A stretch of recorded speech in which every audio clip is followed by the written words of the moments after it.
Black Star Network is here. Hold no punches! I'm real revolutionary right now. Black power. Support this man, Black Media. He makes sure that our stories are told.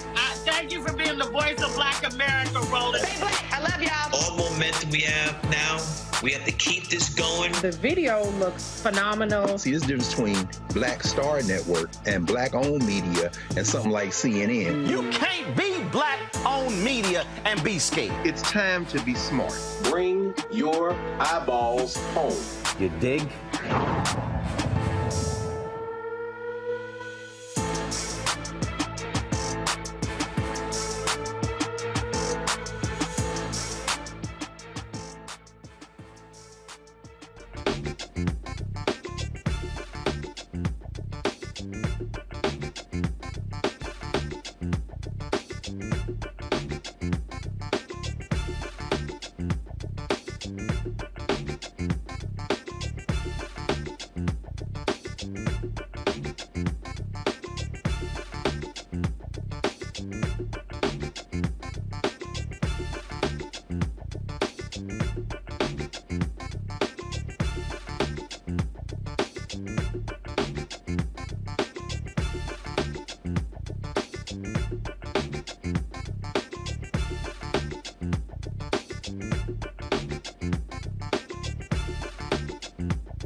It's Thursday, December 28th, 2023, and I'm Candace Kelly, sitting in for Roland, who's on vacation. Here's what's coming up on Roland Martin Unfiltered, streaming live on the Black Star Network. A federal judge in Georgia approved the Republican-drawn congressional map, rejecting the argument that the latest district lines illegally diluted the voting power of minority residents near Atlanta, Georgia's Atlanta, Georgia's Legislative Black Caucus Chair, Carl Gilliard, and Melanie Campbell, President and CEO of the National Coalition on Black Participation, will be here to discuss how this ruling will impact the 2024 elections.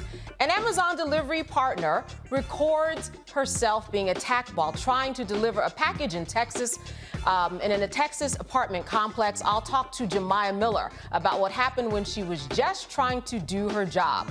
And Nikki Haley is backpedaling her answer about what caused the Civil War. She says the Democratic plant set her up, and you'll hear what she said and how she's trying to clean it up. The New York Times is suing OpenAI and Microsoft for copyright infringement. I'll talk to an AI expert about the lawsuit and how the artificial intelligence product can be seen as a threat. And I'll take a look and talk to the co-author of the children's book series, Judge Kim and the Kids Court, designed to teach our kids about the law. It's time to bring the funk on Roland Martin Unfiltered, streaming live on the Black Star Network. Let's go. He's got it. Whatever the miss, he's on it. Whatever it is, he's got the scoop, the fact, the find. And when it breaks, he's right on time, and it's rolling. Best believe he's knowing. Putting it down from sports to news to politics. With entertainment just for kicks, he's rolling. It's on go, roll, y'all. It's Roland Martin, rolling with Roland now. He's funky, he's fresh, he's real, the best, you know he's Roland Martin now.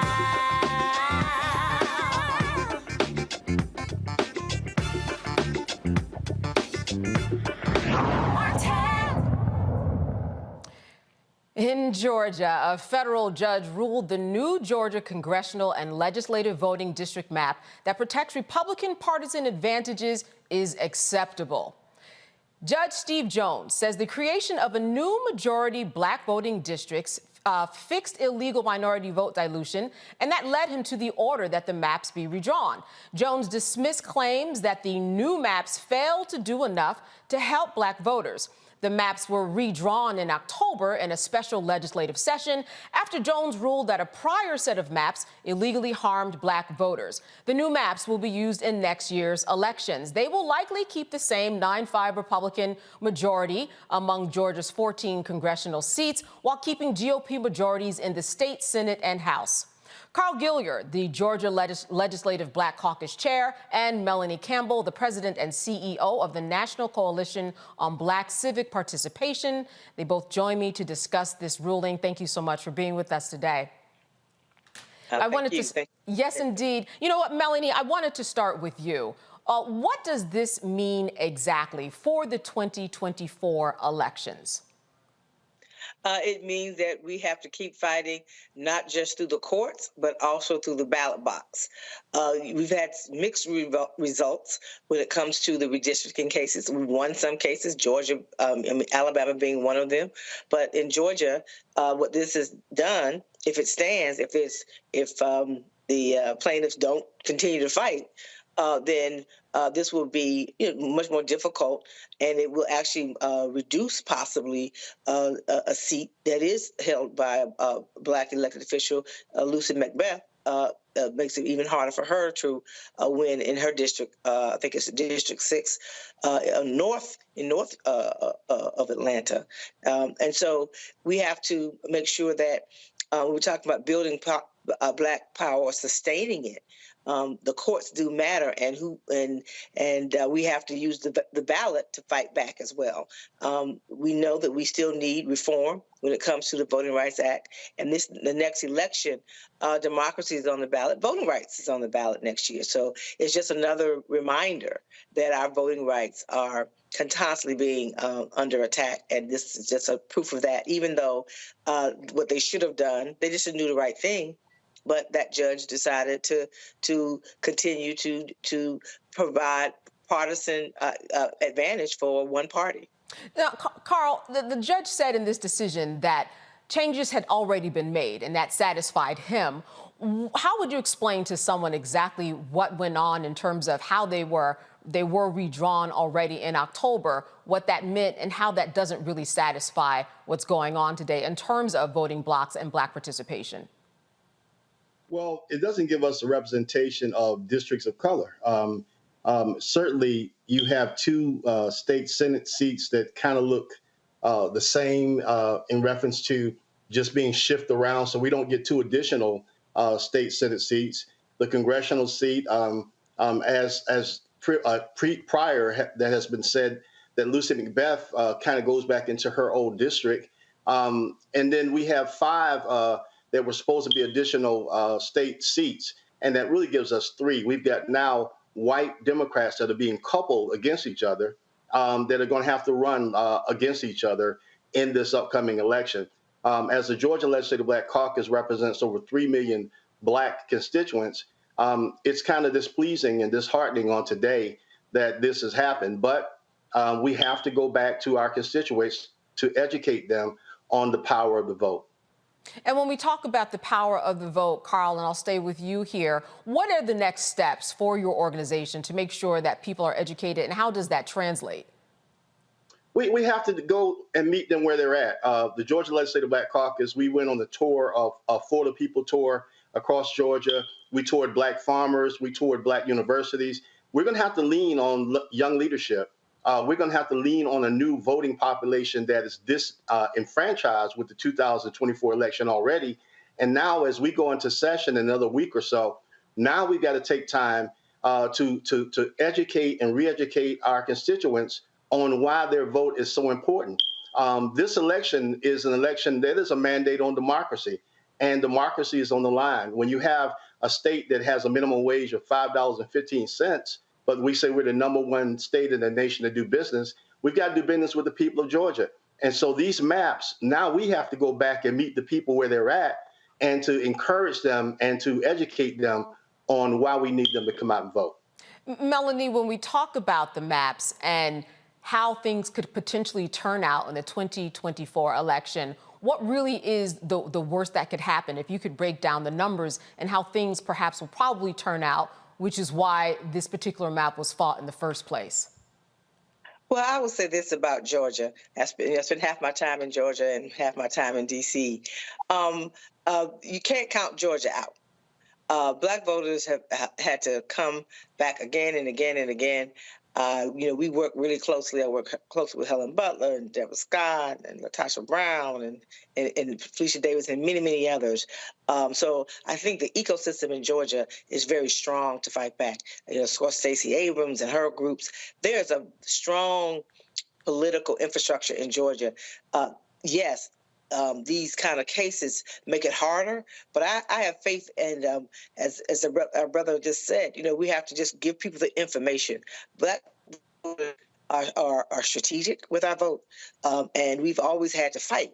So it's not a new thing. It's just a 21st century version of voter suppression that constantly rears its head. And folks don't want to win in a fair. They don't want a fair fight. They just want to have the ability to win by suppressing others. And so we'll fight this one again, whether that's whether or not they decide to go after to push this further, or have to make sure that we continue to elect folks who will do what the voters require. Georgia is sometimes blue, sometimes purple, in spite of the suppression that continues. So I'm still cautiously optimistic that Black voters will turn out, and Georgia is definitely one of the states that I've lived in Atlanta for 20 years before I came here, and the truth of the matter is you just can't count Black folks out. And they're strategic, and I think things still can go the way that the voters want them to. Only the hurdles are just that much higher, though. I want to bring our panel in on this discussion. We've got Dr. Greg Carr. He's with the Department of Afro-American Studies at Howard University in Washington, D.C. I'm also joined by Lauren Victoria Burke. She is with the Black Press USA out of Arlington, Virginia. I want to thank you so much for being with us today, especially everybody still in the holiday season. Let me start with you, Dr. Carr. I'm sure that you have questions for our guests with this very important ruling. What would you like to ask one of our guests, Melanie or Carl? Thank you, Candace, and thank you, Brother Gilliard. It's always good to see you, Sister Melanie. This is for either of you. Reading Judge Jones's opinion today, he didn't rule out. In fact, he ruled kind of narrowly, it seems, given that the Supreme Court has punted, and now we know the white nationalists just moving from racial gerrymandering to political gerrymandering, which is protected at least as long as they've got the white nationalists on the court. But Judge Jones said that, the question of whether or not that multiracial district that McBath was in before, that coalition of color, that getting rid of it was a violation of the Voting Rights Act is not a question he answered today. In fact, it was almost sound like he was trying to invite you to go back to court. Any thoughts on what the strategy is now, since really the Voting Rights Act hasn't been applied really to coalitions of color, but mostly to Black people? Well, let me say, prior to this broadcast, I was on the phone with the ACLU, attorney Chris Bruce and others, and leadership from the Democratic Caucus. We are optimistic to study where we're at and to look at where we're going. It's not over, as I know, until God says it's over. But I want to coincide with one of our deep panelists that you were saying about, we're going to go to the people. We're going to take this fight to the people. There's a young generation that has not been stimulated. There are Black men that have not been talked to. And then there's a coalition of people that are young people from 17 and a half to 26 that don't know which way they're going to vote in 24. Let's go to the people. We got to take the fight to the people and educate them. We go into session within another week. The Georgia Legislative Black Caucus, we're going to have several hearings all over the Capitol and in our districts to re-educate people and let them know. Some people don't even know that we came out of redistricting. They still think they're going to go to the polls and see another person on the ballot. So it's our responsibility to educate them. Lauren. Melanie, how you doing? Carl, how are you? It doesn't seem to be obviously a coincidence that Congresswoman McBath once again is targeted. It seems like the minute she got into Congress, they were looking at that seat, and I'm sure that they were very uncomfortable with the fact that Joe Biden won Georgia. And I just want to ask, Melanie, how many times do you think that the voters in Georgia can pull this trick off? I mean, it's such a close state.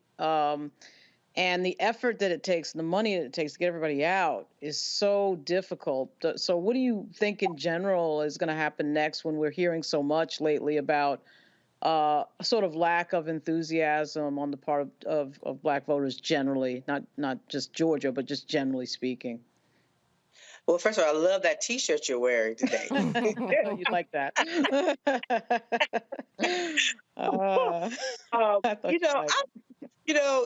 It's never easy. It's just not easy. But that doesn't mean we're not going to do what we need to do, right? And I think that's the key to it, and that there is a long-standing infrastructure that has constantly being built. Folks took a few days off, but everyone knows, including myself, I'm supposed to be off now. But Roland Martin calls, I'm going to be there like he is for us. But the reality is, it's just going to be that much harder, but doesn't mean that we can't win. And so I think the moment we decide that it's too hard, that's when we will lose. And so I'm optimistic that, of course, I'm nonpartisan, but I'm just going to say, Dr. Carr, from a political standpoint, anything can happen. And folks are used to, in Georgia, beating the odds. And so I think with that kind of a mindset, and when people get tuned in, and, of course, it's going to take candidates doing what they need to do. I was down there for a few weeks, and Vice President Harris was down there for that classic game with Howard and was it FAMU? I think it was. Yeah, I'm a Clarkite, so. And the reality is that they know they have Georgia is an important state, and so I think there's going to be a lot of work, a lot of resources in Georgia and other states, and truly we cannot run away from a fight when it's hard. Just that simple. Carl, you mentioned a number of young people that you really need to get their attention. How many people do you think are not really rising to the occasion in your estimation, that are young, that you think once they get the message and the word that the work is theirs, that they'll hit the ground running? You know, I served under Leader Abrams, one of the greatest strategic leaders of this day and time, and she had a focus of registering over 250,000 people. People didn't believe her. She was very successful in registering and getting people out to vote. We have anywhere from 400,000 plus persons that have been purged off the list. We have a lot of disenfranchised young people. I have a daughter that's 26 years of age, and she constantly tells me, I don't know which way I'm going to vote, Democrat or Republican. That's saying something. That's saying that the issues of people have not been met. As we move forward in 2024, it's important that we don't go out and campaign on our agenda. We need to have a platform of what the people say. What are the people saying are the bullets that they want to talk about, that they want to hear about? We talked about healthcare. We talked about all of the parables. We've got to talk about cornbread issues of this person working 3 jobs. Minimum wage and livable wage is a different subject. We're going to propose in Georgia now that we have a $20 livable wage. Mom and dad and cousins and Pookie and Quan are trying to go to work, and they're working 3 jobs, and that's still not enough. So we've got to talk hear these young people. The Georgia Legislative Black Caucus, we went on a college tour, and we shut our big mouths and listened to the leaders, and young people were talking to us. It's time for the leaders to listen. And if we don't listen, we're going to forfeit the opportunity to win this 2024 election on the state and national level. The GLBC is committed, and we're ready. All right, I just wanted to close out with a final comment from Melanie and Carl. Melanie, let me start with you. What is it that you will be doing next? Obviously, probably a work day is tomorrow. What is on your agenda to get done in these before this year closes out? Well, I'm closing out Kwanzaa by not working tomorrow. Okay, all right. Your next working day, Melanie. Next week. Yes, next week. Okay, next week. But the truth is, we've already been working. We've already been organizing. Folks have not stopped, took a break, yes, but never have stopped. And what my brother said is very, very critical. That there's a lot of frustration in the community, a lot of economic insecurity in our communities, and we do have to listen. And we also have to organize and work in coalition and build and continue to build that our Black political infrastructure. And then I mentioned a whole lot of groups already working, never really stop.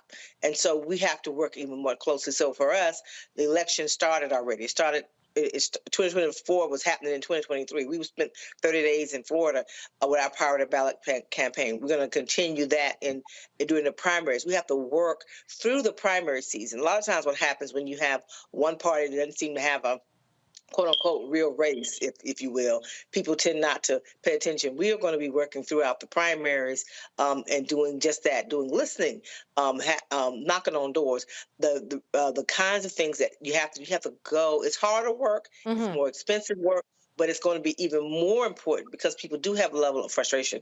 What we just try to share is unfinished business. What is your unfinished business that you want to see happen? What do you want to see happen? And then connect that to the ballot, and hopefully people will own it and run with it and show up. All right, Carl, you get the final word. If there's a 24-year-old watching right now and they are thinking, I'm not really sure if I matter anyway, what's your message to them? Fannie Lou Hamer said it best. I'm tired of being tired. I ran for office because I was tired of being tired. We got to we have young interns, we have young leaders. It's time for us to get them involved. It's time for us to hear from them. We want to be your sounding board. We've got young state representatives in office right now, Representative Eric Bell, Representative Park Cannon, Representative Sam Parks, so many that have come from the ranks of young leadership. It's important that we hear from you and even the hip hop community, that we get involved to those influencers that can influence large audiences and educate them, not just influence them to get out and vote, but let's talk about what's going on. And it's important right now, as the Georgia Legislative Black Caucus is kicking off a contract with Black Georgia, those indicators, our contract deals with indicators from poverty to wages to healthcare to housing, especially the housing crisis. Let's talk about the elements that are affecting us, and let's get young people involved. That's what we need to do going into this upcoming session and this upcoming election. All right. Melanie and Carl, thank you so much for being with us today and shedding light on this decision. I am sure there is more to come on this and the groundwork that you are doing. Thank you for being with us. Thank you. Candace. All right. This is Roland Martin Unfiltered on the Black Star Network, and we'll be right back. Grow your business or career with Grow with Google's wide range of online courses, digital training, and tools. Gain in-demand job skills with flexible online training programs designed to put you on the fast track to jobs in high-growth fields. No experience is necessary. Learn at your own pace. Complete the online certificate program on your own terms. Stand out to employers, get on a path to in-demand jobs, and connect with top employers who are currently hiring. Take one professional career certificate program or all 6. Earn a Google Career Certificate to prepare for a job in a high-growth field like data analytics, project management, UX design, cybersecurity, and more. All professional career certificate programs must be completed by December 31st, 2024. Scan the QR code to complete the application. There are 1,000 scholarships available. Grow with Google and J. Hood and Associates. Be job ready and qualify for in-demand jobs. I'm Faraji Muhammad, live from LA. And this is The Culture. The Culture is a two-way conversation. You and me. We talk about the stories, politics, the good, the bad, and the downright ugly. So join our community every day at 3 p.m. Eastern and let your voice be heard. Hey, we're all in this together. So let's talk about it and see what kind of trouble we can get into. It's The Culture, weekdays at 3, only on the Black Star Network. Next on the Black Table with me, Greg Carr, the enigma of Supreme Court Justice Clarence Thomas. What really makes him tick, and what forces shaped his view of the world, the country, and Black America? The answer, I'm pretty sure, will shock you. And he says, people think that I'm anachronistic. I am. I want to go backwards in time in order to move us forward into the future. He's very upfront about this. We'll talk to Corey Robin, the man who wrote the book that reveals it all. That's next on the Black Table, only on the Black Star Network. Hey, what's up, y'all? I'm Devon Franklin. It is always a pleasure to be in the house. You are watching Roland Martin Unfiltered. Stay right here. An Amazon delivery partner, Jemiah Miller, says she was just doing her job on December 16th at a Texas apartment complex when she ended up getting assaulted and held against her will by 2 white residents. Let's take a look. You don't give a shit. You got a job. Yeah. We've had thieves here, and you're a thief? Excuse me, don't touch me. No. Don't touch me. Excuse me. Let me. Excuse me, please don't touch me. Don't Literally touch me. If you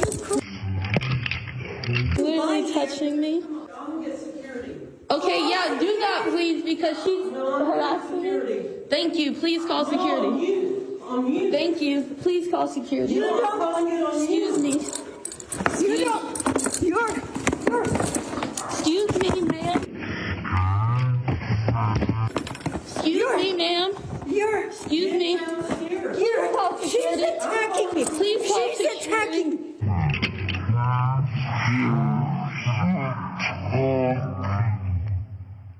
She's attacking me. Please call security. Excuse me, ma'am. Stop here. Excuse me, ma'am. Stop. Excuse me.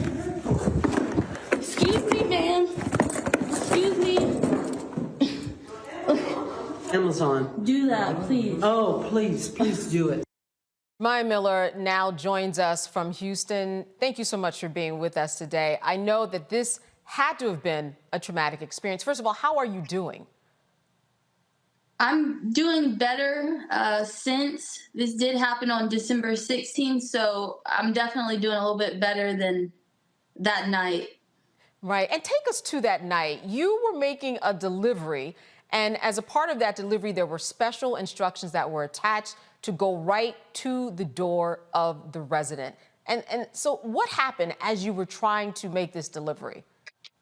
Exactly. Yep. Like you said, it had delivered to suite in the directions. So when I got to the building, the resident with the dog, she let me in. Nothing went wrong until I tried to exit the elevator on the floor that I was to deliver on, and she started berating me. They both started harassing me, and eventually the one with the phone that you see hitting me, she eventually, is punching with her phone. She throws me up against another resident's door. She even eventually dislodges the package from my hand. And at that point, I finally go to try to leave. And even that, she tries to keep me against my will on the floor. And eventually the doorman comes up with the first lady I interacted with, the one with the dog.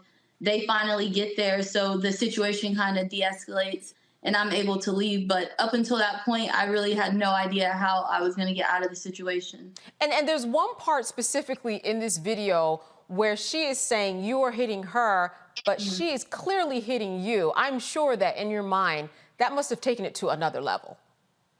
It did. And honestly, before I slowed the video down and really looked at it, I wasn't sure how much I got on camera. I'm glad I got her literally saying she was that I was attacking her as she's hitting me. I do think that lends to my credibility some, because there were a lot of things that she was spewing that, it was my word against hers, but I'm glad that I do have that video because, that was just a really dangerous situation if law enforcement got there and, she's saying these false things. Right, your word against her word, and then it's just really left up to whoever decides who's telling the truth. Where are you now in terms of what Amazon has said to you or done for you, or what you are doing in terms of your next steps for any accountability? Yep, so I've not been able to bring myself to continue working with Amazon. They haven't enacted anything. They are allowing me to. I am still contracted as an Amazon Flex employee, so I could do that. But the emotional turmoil of not knowing if I'm going to have to deliver in another area like that or interact with another resident like that has just it's been honestly like insurmountable. So I haven't actually been able to pick up another Amazon shift. Amazon contacted me this morning. They expressed, their support. They are also conducting their own investigation and working with my local law enforcement here in Houston. It does seem like Amazon's behind me. Are you going to press charges? Oh yeah, for sure. All right. And yes? Oh, sorry. I did actually press charges. Like the night of, I told the police that I wanted to go ahead with pressing charges, that I did classify this as an assault. So they took the police report the night of on site. She was in her home. The doorman was there. They didn't speak to anyone. They didn't attempt to make any arrests. So now at this point, police are still looking for her. The investigator told me as of yesterday, he still hasn't been able to identify her. Despite knowing the building, despite knowing the floor that she lives on, apparently the building cannot tell the investigator, the police, who this resident is. So the investigation is moving kind of slow right now. I see. And in terms of the protocol, this is kind of par for the course. Like, you've done this before where you've gone into buildings when there have been special requests to drop items at the door that's not abnormal. Exactly. Yeah, I do several different gig apps. I do DoorDash, Uber, Amazon, and this is very, very normal. A resident to see you and identify you as an Amazon employee because you have your vest, you have a package, and they just let you in. It's never been a problem before. How it escalated was super out of the ordinary. And in terms of, we really can't see her face. Was she about in her 70s, I'm guessing? I would say, at least that. Okay. All right. So Amazon, they did provide this statement to local affiliate KPRC. The events depicted in this video are concerning. We're supporting a delivery partner and working with law enforcement as they investigate. We proactively communicate to drivers who deliver for Amazon that they are never required to make a delivery if they feel unsafe. A representative from Belle Meade at River Oaks apartment complex released this following statement. Our staff is aware of the unfortunate incident that took place on December 16th between an Amazon delivery driver and 2 residents. The actions of third parties do not in any way reflect the values of Belle Meade at River Oaks. We care deeply about creating a hospitable environment and safety of all residents, guests, employees, and service providers. The Belle Meade at River Oaks policy is that all packages and parcels are to be delivered to the concierge desk. To the best of our understanding, a resident mistakenly allowed the Amazon delivery driver onto restricted access elevator and a resident halfway within the building where the event took place. At this time, we are exploring all options and fully cooperating with the Houston Police Department. Due to the ongoing investigation, please direct all further inquiries to HPD. So I know that you have suffered so much emotional trauma from this run-in with these 2 women. What do you think, though, about the responses, these 2 responses, especially the second one from Belle Meade? Yeah, so I'll say that Amazon's response is consistent with how I have felt from them, even from the night that I called.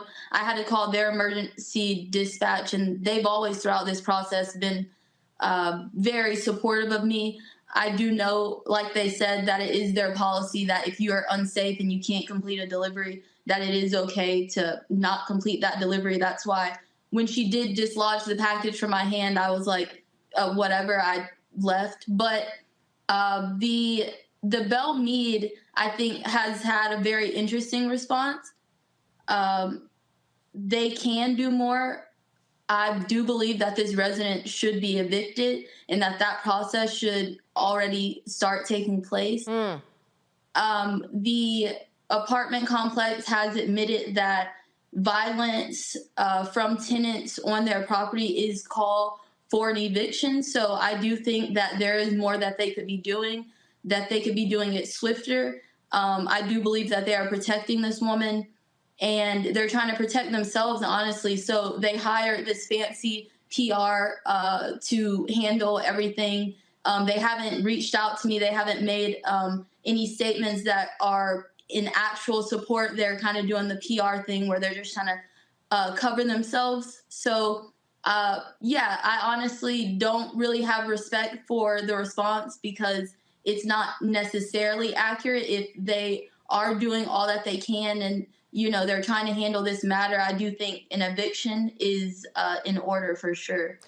So as you said, assault, potentially battery, I'll throw in there in terms of a potential eviction. So you are really working. I want to make sure to bring in our panelists here on this one. Laura, let me first go to you and your questions that you might have for Jemiah. Well, Jemiah, I'm sorry that you went through this. I don't really have a question other than to say I think you should hire an attorney. The statement from Belle Meade was obviously a legal ass cover, trying to sort of dodge any liability for effectively an assault on their property. That's what all that "who shot John" in there about.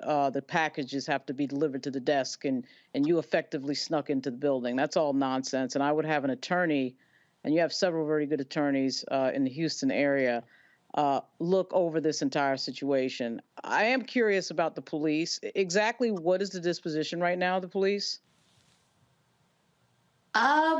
So I've spoken to an investigator. They've been honestly very slow moving. It wasn't until 10 days after the whole incident that I was even contacted by an investigator. They're kind of not throwing their hands up, but saying that they're hitting a lot of roadblocks in trying to locate her. Thank you so much for the words. And I also agree about the attorney. It has been honestly sort of difficult process. So I'm trying to vet and get on calls as of recently. So as of now, I still have not secured representation in Houston with someone who can practice in Texas. So that call is still out there. I'm monitoring my DMs for lawyers and speaking to people. So, yep, I'm definitely still in search for that. And if there are attorneys who are out there, reach out right now. right? Because I'm sure that someone is thinking, I can step up and help this young woman. So the next move is on you to actually do that. Dr. Carr, I wanted to hand this over to you. Questions for Jemiah. Thank you, Candace, and thank you, Ms. Miller, for being courageous in the face of that. That couldn't have been easy, and I'm sure you're still trying to work through it. You may already know this. The day before this woman assaulted you, the Wisconsin Supreme Court actually opened a trial for Amazon workers, particularly gig workers like you, independent contractors, Amazon Logistics in particular, not Amazon Flex, as to whether or not you all are independent contractors or employees of Amazon. Because if you're an employee of Amazon, then you get the unemployment, you get insurance, you get the rights and benefits, including protections from discrimination. I have a couple of questions in that regard.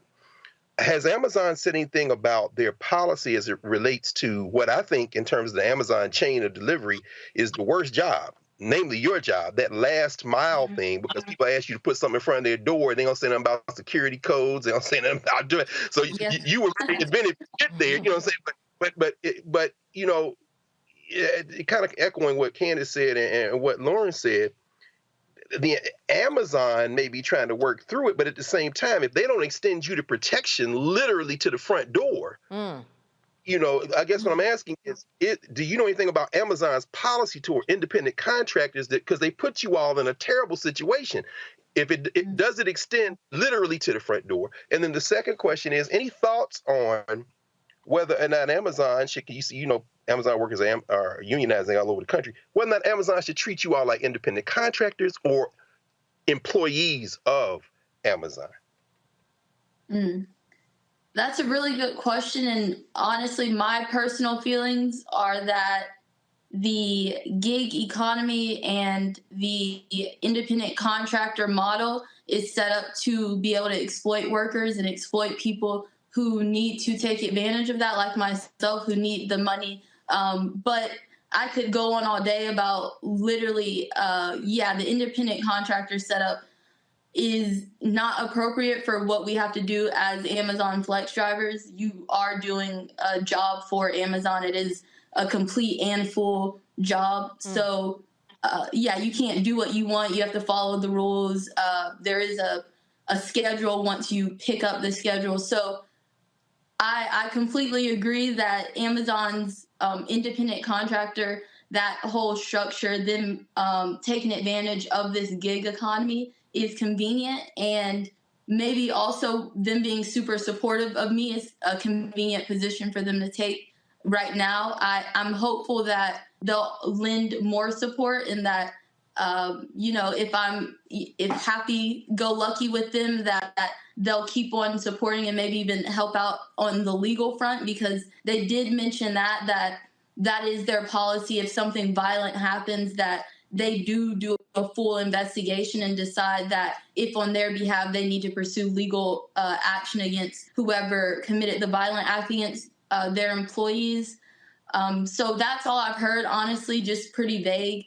I'm remaining hopeful because I don't know if I have another choice, because I do want Amazon to be cooperative and help me as much as possible. But yeah, I see definitely where you're coming from with the Amazon critiques, and me and the people I work with in Amazon definitely have the same ones. And when you talk to other Amazon workers, or I'm not sure if you do, or maybe they've DM'd you, do you hear similar stories that we may not have heard of?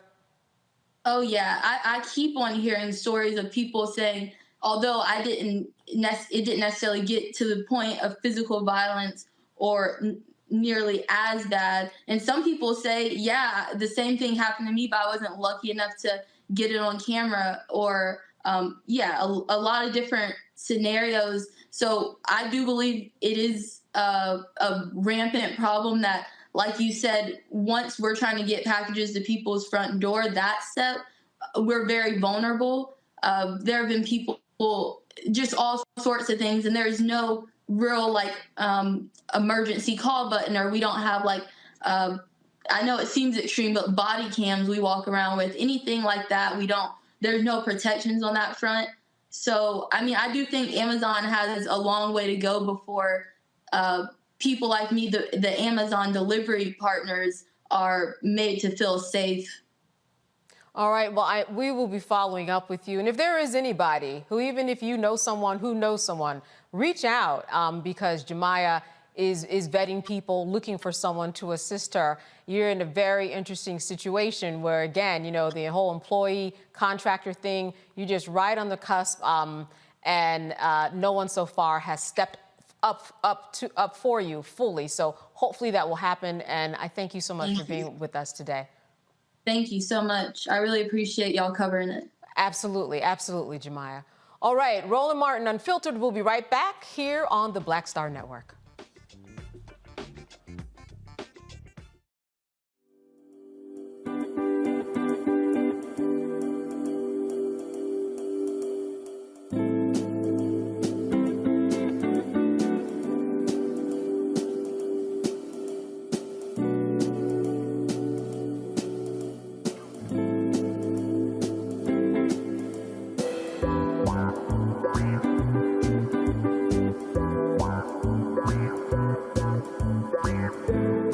Hatred on the streets, a horrific scene, a white nationalist rally that descended into deadly violence. White people are losing their damn minds. As an angry pro-Trump mob storms the U.S. Capitol, we've seen shooting. We're about to see the rise of what I call white minority resistance. We have seen white folks in this country who simply cannot tolerate black folks voting. I think what we're seeing is the inevitable result of violent denial. This is part of American history. Every time that people of color have made progress, whether real or symbolic, there has been what Carol Anderson at Emory University calls white rage as a backlash. This is the rise of the Proud Boys and the Boogaloo Boys. America, there's going to be more of this. Here's all the Proud Boys, guys. This country is getting increasingly racist in its behaviors and its attitudes because of the fear of white people. The fear that they're taking our jobs, they're taking our resources, they're taking our women. This is white fear.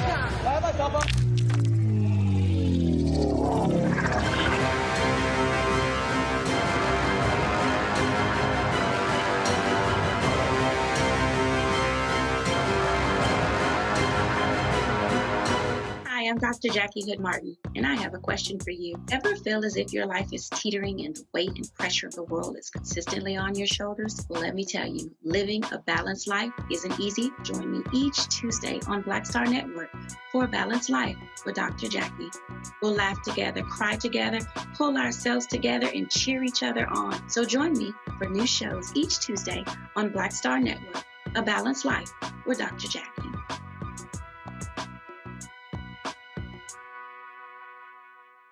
Bruce Smith, creator and executive producer of The Proud Family, Louder and Prouder, and you're watching Roland Martin Unfiltered.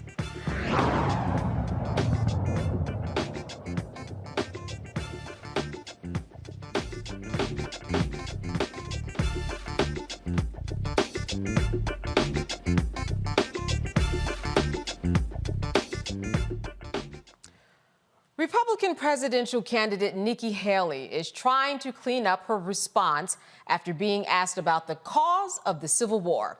This was during a New Hampshire campaign event on Wednesday night. Here's what she said. What was the cause of the United States Civil War?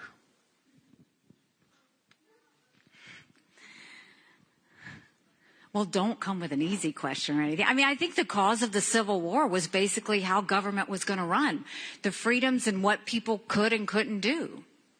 What do you think the cause of the Civil War was?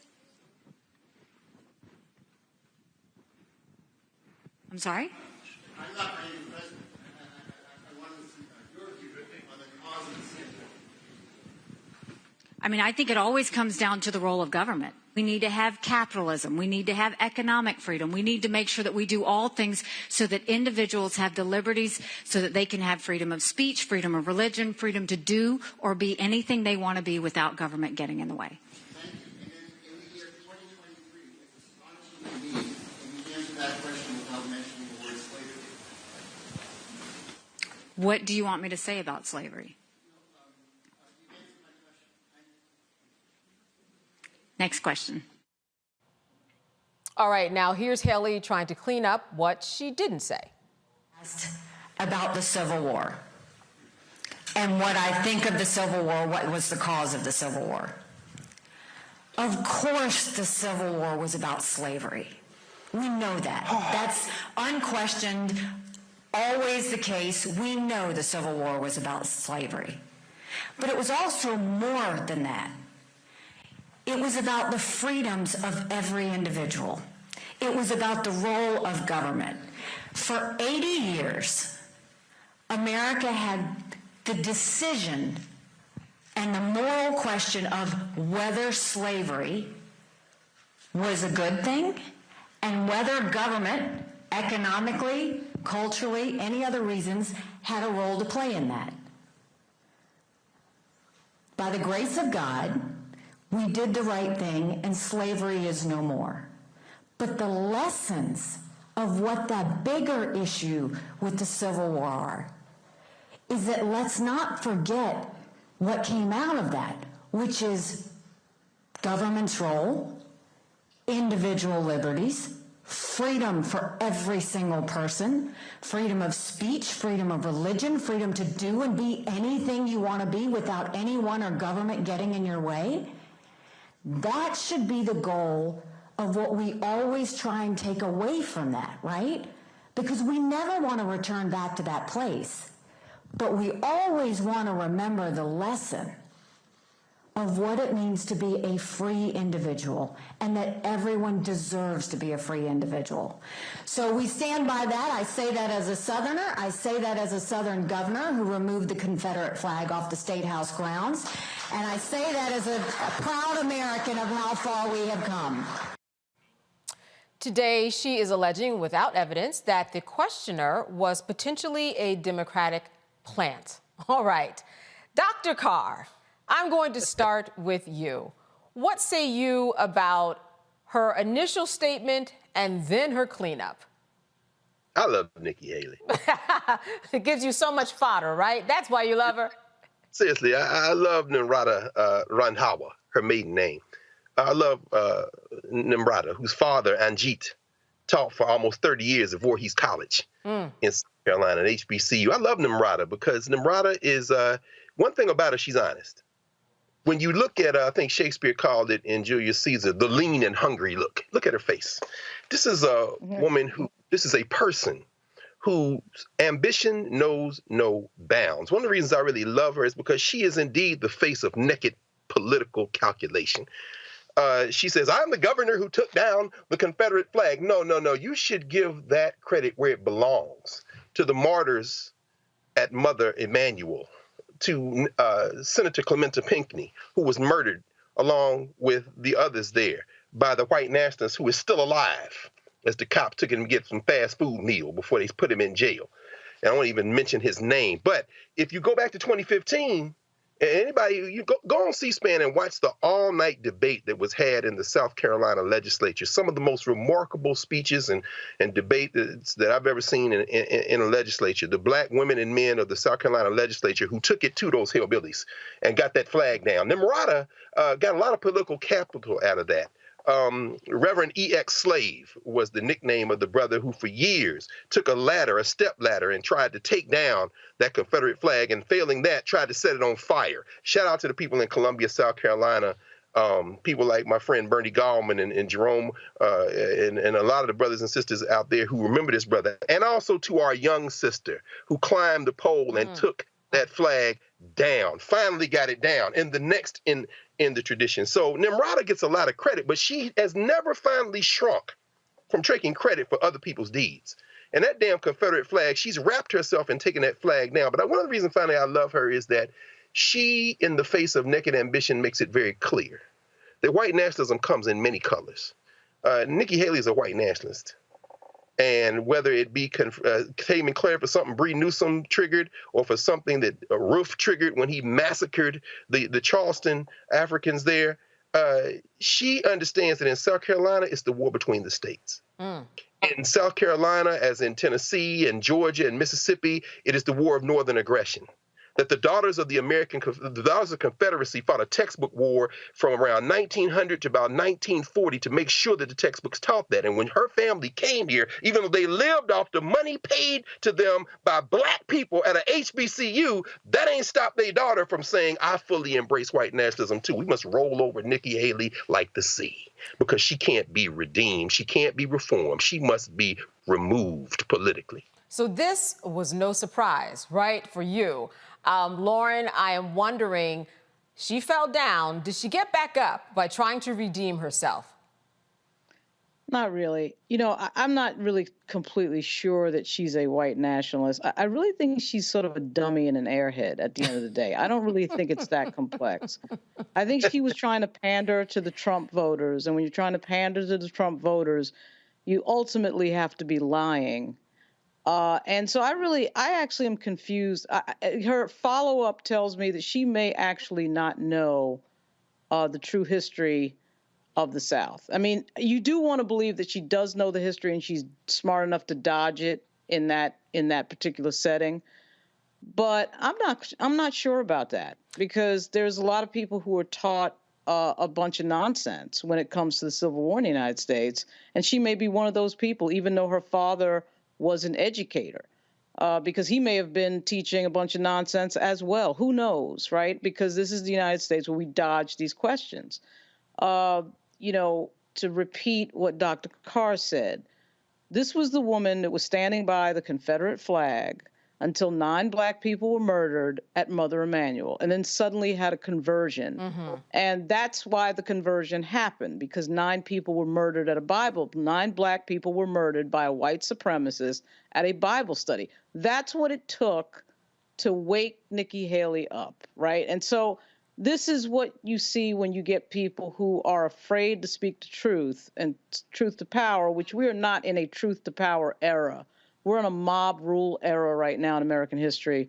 And the truth to power era would dictate that you would tell people things they don't want to hear, you know, sort of in the style that John McCain did when the woman got up at his event and called Barack Obama something negative, and he stops the event and corrects her. We don't live in that era anymore. So she's trying to pander to the MAGA right, to Trump's voters. And again, I'm not really completely sure that she knows what she's talking about, because the initial statement and then the follow-up sounds particularly ignorant. I mean, I would like to believe that she was smart enough to be politically tactical, but I'm not too sure about that.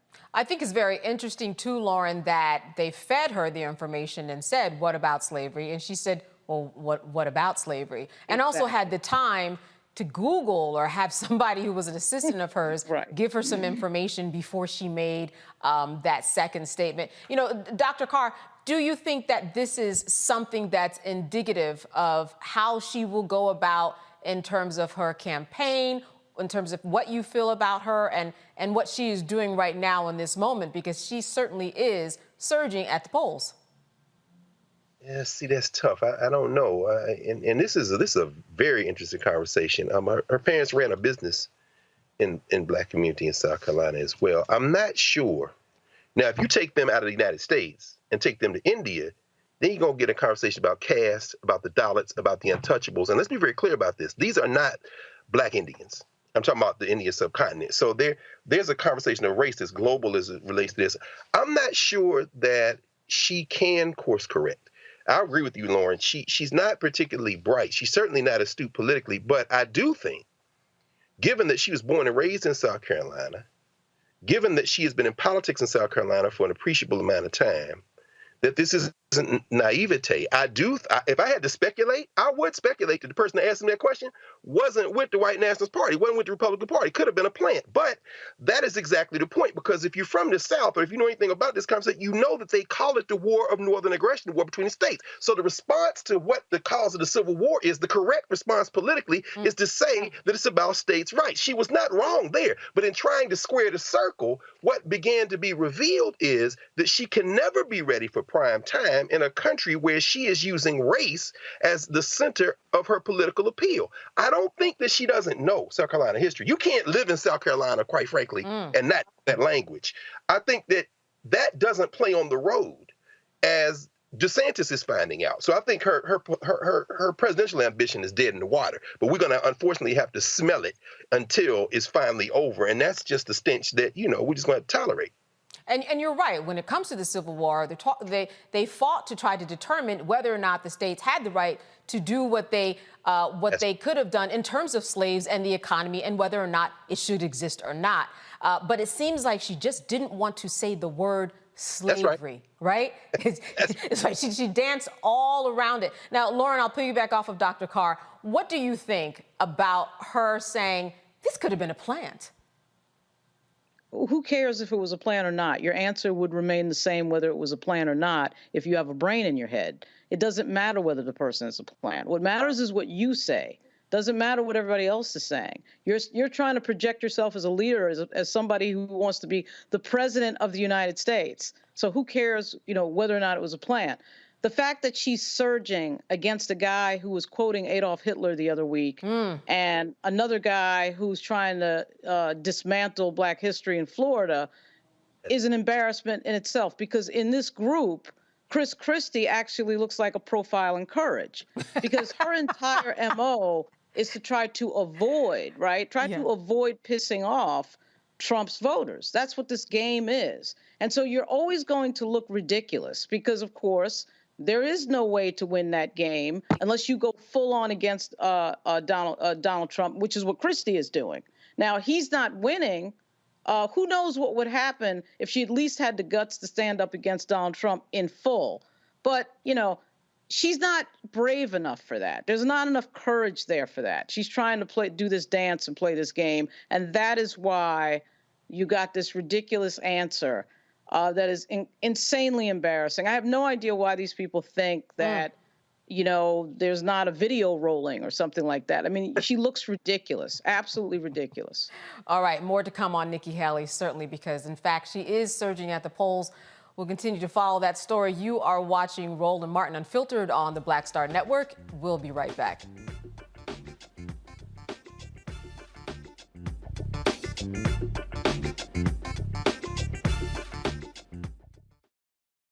When you talk about blackness and what happens in Black culture, we're about covering these things that matter to us, speaking to our issues and concerns. This is a genuine people-powered movement. There's a lot of stuff that we're not getting. You get it, and you spread the word. We wish to plead our own cause.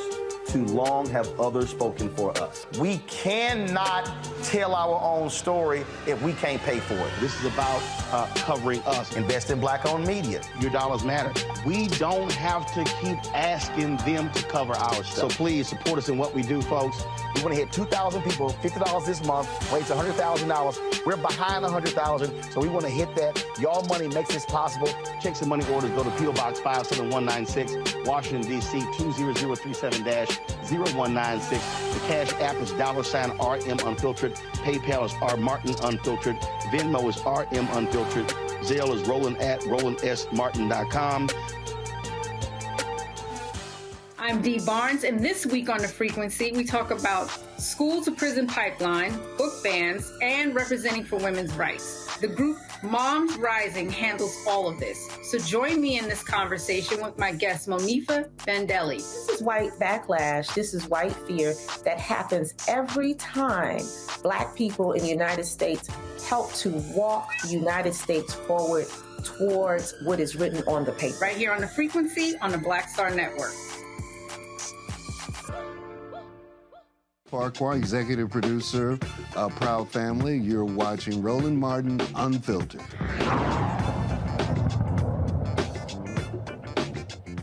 All right, listen, everybody, we have some breaking news. Maine's Democratic Secretary of State has removed Trump from the presidential primary ballot. All right, so these states are stacking up, are they not, Dr. Carr? We have things that are in court, in process, in transition. We heard from Michigan. We heard from Colorado. What are your thoughts about this breaking news, sir? Well, again, I love it because this funky settler enterprise is going to have to be dismantled at some point anyway, and we're getting close to the test. You know this, Kenneth. I mean, and certainly Lauren and a lot of the viewers know as well. The question of federalism is best supported by these white nationalists when it supports them. They're all about states' rights until they're not. This is a question of the 14th Amendment. As has been covered on this show, the third section of the 14th Amendment is very clear about who can and can't run, except it doesn't mention the presidency. There is a legal issue to be raised here, but of course, as we know, these are issues, federal elections are the purview of the states. The states got to run the elections. So in Colorado, they did not remove Trump from this without legislation, without a law that said they had the power to do it. In Michigan, they didn't reach the issue of whether they could do it because they said in the primary, the party is able to select who they want. Now, the open question in Michigan, which they didn't get to, is if he makes it to the presidential election, do you have the authority? But all this stuff is governed by state statutes. Now, I haven't read the Maine statute, but what probably will be revealed is that the Maine statute gives the Maine government the authority to do this. So people are saying, the Trumpsters are saying, they didn't take him off here, they didn't take him off here. No. It's a question of what's in the statute. Finally, John Roberts is losing his mind right now because his sure is. You know what I'm saying? His funky little court is about to lose all legitimacy. I'm sure of the three, whether it be Ketanji Onyeka Brown Jackson or Sonia Sotomayor or Elena Kagan, Kagan is the one he's in the ear of because she's been the most unreliable on this question of trying to bring peace. I can't imagine when they rule on this, if they're not going to get a 9-0 because Ketanji Brown Jackson seems to be the defender of the 14th Amendment. But there's no language on this. There's no decisions on this that I'm aware of. There's no rulings on this. If you are a person who has mounted insurrection and you are run president of the United States, can you be disqualified on a state ballot? That is the question John Roberts swears he never wants to answer. But because of this conflict of laws at the state level, he's going to have to answer it. And I cannot wait to read that opinion. I'm sure you can't either. Oh, absolutely. Listen, waiting for January 4th, that's when paperwork will be filed, or that's the deadline for Trump to file that paperwork to determine this question as to what power the states have. He wants, Lauren, the Supreme Court to make this decision. What are your thoughts about what the Supreme Court can and should do in this situation? I don't know what they'll do, actually. I really have no idea. It is an interesting question of states' rights, though, and it's also an interesting question because even though I think certainly what he did, what happened there was certainly under the definition of treason, we do have to remember that Trump has actually not been convicted of anything yet. I know the 14th Amendment question is really about the treason question and not the conviction question, but I don't know what the court is going to do, but certainly this is going to come to a head in a huge way because every time there's a decision like this, his supporters do get to argue, whether we agree with it or not, that the question of, it's an ironic question in his case, that our democracy is sort of undone by the fact that we do not get the choice of having someone on the ballot because of this question. But again, the question has to be answered by somebody, and that would be the Supreme Court. I actually like the idea of him being on the ballot because I like knowing exactly who the fools are. I want to know who is supporting this guy, how many people are supporting this guy, who in Congress continues to support this guy. And we don't get that unless he is on the ballot as a named candidate. So it's definitely a collision that is coming very quickly, and we're going to see the answer to it very soon. And, Dr. Carr, I agreed with Lauren in many ways in that let's just get him on the ballot because some people have been arguing that if you don't put him on the ballot, well, then if he's not, he's going to be fighting any type of vote or certification thereafter because his name was not on it. Put him on, get rid of this whole issue, and so that we can move the needle. What are your thoughts about that? Well, politically, yes. But that means that we know that the rule of law in any society is a fiction, absent its ability to be consistently applied. We know that the 14th Amendment, we know why it was drafted, why it was passed, and how it has been used, particularly in what some people call the Second Reconstruction in the 1960s. But what's really on trial here, and Melanie said it earlier, talking about the Georgia case, what's really on trial here is the question of whether or not there is a rule of law in this country. The 14th Amendment is clear. In other words, this is why I don't expect Ketanji Brown Jackson to go with whatever they're going to try to cook up. Kagan will go, I think. Sotomayor, probably not. Ketanji Brown Jackson, absolutely not, because either the 14th Amendment means something or it doesn't. Now, Jack Smith, they trying to punt behind that because Smith is like, this man done said the president ain't no rules apply to him when it comes, and Roberts was able to dodge that bullet like the Matrix, but this one he can't dodge. I think there's a bigger issue here. Politically, I agree. I agree with y'all. Let's get it out in the open and have the fight.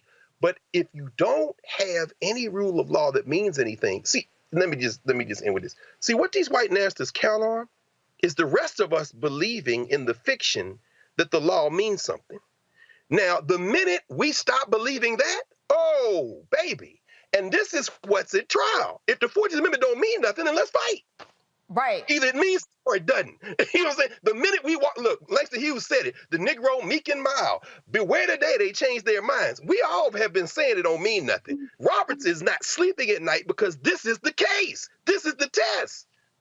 And what terrible precedent that if we say that part doesn't mean anything, what about the other parts, the due process and the equal protection parts of the 14th Amendment? Why even go there? That just opens up the door. We've been believing in every other part of the 14th Amendment just up until now. And now switching everything. I think the Colorado case, for those of you who have not read it, it is interesting because Colorado had to make the case. Unlike the procedural issues that we didn't even get to the decision-making process in Michigan, in Colorado there were facts, in Colorado there was testimony, in Colorado there was evidence, which is why they were able to make the decision that they did. Who wants the last word? I will leave it. Dr. Carr or Lauren, who wants the last word before we close? You're like, I'm done. Lauren? Because Lauren wants to keep people up close. Go ahead, Lauren. Tell us what. I don't know that we believe in the rest of the 14th Amendment. I mean, due process, I don't know that we believe in the Constitution. You know, you talk about freedom of religion and all that, and then I watch a member of Congress get censured because of their religion. So I'm not sure about what we believe in. What we really believe in when these members swear in and they swear to the Constitution and upholding the Constitution and all that, that gets really complicated. But, as we both know, I think, as we all know, the collision is coming. The moment of truth is coming on these questions very quickly. Dr. Carr? Well, John Roberts probably got that old Slick Rick song echoing in his head. It was the moment I feared. It was the moment I feared. This is going to make Bush versus Gore look like a throat-clearing exercise. Right. Oh, my goodness. All right, let's move on to some AI news. The New York Times, the big one, is suing OpenAI and Microsoft to end the practice of using its stories to train chatbots. The federal complaint accuses the two companies of advancing their technology through the unlawful use of work owned by the New York Times. Artificial intelligence and automation expert Patrick Dix is here to break this lawsuit down. Patrick, thank you so much for being with us today. Thank you. I appreciate you having me again. Now, tell us a little bit about why the New York Times is suing, because there have been other people, from Sarah Silverman to others, who have brought up this issue, but this one seems to have some teeth because they have come with the receipts. Well, with the New York Times, one of the big reasons that they are suing, it revolves around money. And one of the things is with OpenAI and Microsoft using chatbots, they're able to emulate journalists and they're able to emulate writers. So one of the things is if you go to the New York Times website and after a certain number of times visiting the website, it'll ask you to subscribe. What will happen is readers will be able to go to the chatbots from the stories that it's generated, go to the chatbots and get those stories versus going on the website and subscribing to the site. So it all boils down to money. That is the ultimate thing. This boils around money. Right. So what you're saying is that when you go to ChatGPT, for people who don't know, you can put in a search, and in that search, it might retrieve information from the world of the internet. And one of those articles might be from the New York Times that on another platform, New York Times, you would have had to pay for. But ChatGPT, you don't pay for it, but it will bring to you that same information that you would have had to pay for elsewhere, translating into they're losing money. just like Patrick said. So what is the New York Times saying exactly, and what do they want to happen, Patrick? Basically, what they want to say, they want to ultimately reach an agreement to where they can allow them to use their information, because other platforms, if you read the article, have reached agreements with Microsoft and OpenAI to say, hey, you can use our information, but you have to pay us for it. Again, it boils down to money. So the New York Times is going to smarten and wise up and say, hey, why not use this as a way to make money versus just keeping them away from the information?